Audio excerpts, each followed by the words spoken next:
дар ноҳияи восеъ кормандони бахши ҳифзи муҳити зист ва корхонаи фаръии давлатии хоҷагии манзилию коммуналӣ аз рӯзҳои офтобии фасли баҳор истифода намуда баҳри ободу хуррам гардонидани муҳити атроф дар шафати роҳҳо ва майдони саҳни ҳавлии tashriyоту муассисаҳо бо шинонидани гулҳои гуногун машғул ҳастанд.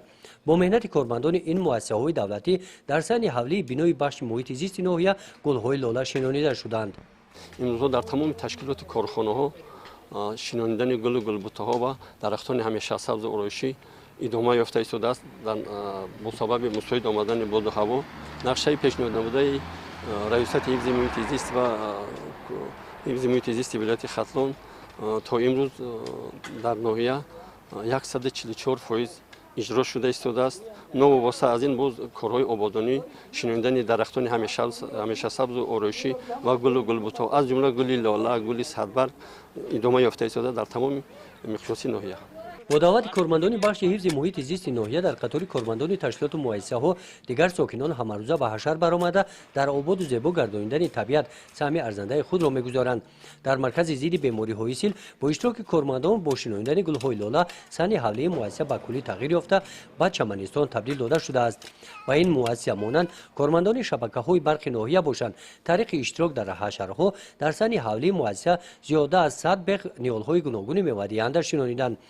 заминҳои солҳо истифода нашавандаро аз партовҳо тоза намуда гулу сабзавотҳо кишт намуданд. ин рӯзҳо сокинони маҳаллаҳои шаҳраки ҳулбуг ҳам ба шаҳр баромада бо меҳнати софдилонаашон дар ободии ин гӯшаи тоҷикистон саҳми арзанда гузошта истоданд. таъмири роҳҳои байни маҳалла, сохтмони ҷӯйбор ва кабулизор намудани шафати роҳ саҳми ҳашарчиён мебошанд.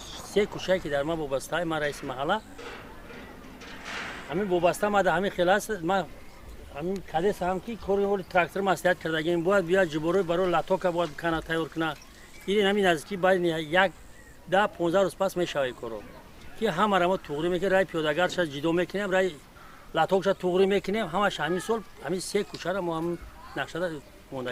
طبق اطلاع کارمندان بخش حفظ محیط زیست ناحیه واسه تا جشن 30 سالگی استقلالیت دولتی جمهوری تاجیکستان وضع اکولوژی همه 36 محله مرکز ناحیه و تشکیلات مؤسسه های حدودی آن به کلی تغییر یافته به جایهای سیاحی تبدیل خواهند گردید. گزارش خواجه نظریف خدای نظر ظهوروف از ناحیه واسه برای برنامه اطلاعاتی نوید.